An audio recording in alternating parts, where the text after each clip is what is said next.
એક નાના એવા ગામમાં રહેતો નાનો બાળક એકવાર જ્યોતિષી પાસે પોતાનો હાથ બતાવવા માટે ગયો અને જ્યોતિષીને પૂછ્યું, મહારાજ, મારે ભણી ગણીને ખૂબ આગળ વધવાની ઈચ્છા છે, માટે આપ મારો હાથ જોઈને કહો કે હું કેટલું ભણવાનો છું. પેલા જ્યોતિષીએ કાળજીપૂર્વક બાળકનો હાથ જોઈને કહ્યું, બેટા, મને માફ કરજે, પરંતુ વિધાતાએ તારા હાથમાં વિદ્યાની રેખા જ દોરી નથી, માટે આગળ ભણવું તારા માટે શક્ય નથી. તું જીવનમાં ક્યારેય ભણી ગણીને મોટો માણસ બની શકે એવું લાગતું નથી. છોકરાએ જ્યોતિષી પાસેથી હાથમાં વિદ્યારેખાનું સ્થાન ક્યાં હોય છે એ જાણ્યું અને ઘરે જઈને વિદ્યારેખાના સ્થાન ઉપર છરી વડે મોટો કાપો મૂક્યો.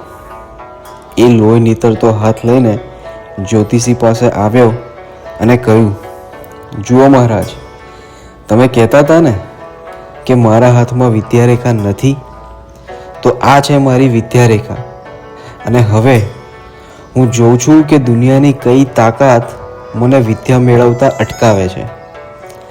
આ બાળકના મુખારવિંદ ઉપર પુરુષાર્થના બળે પ્રારબ્ધ સામે લડાઈ લડવાની ઈરાદો સ્પષ્ટ દેખાતો હતો.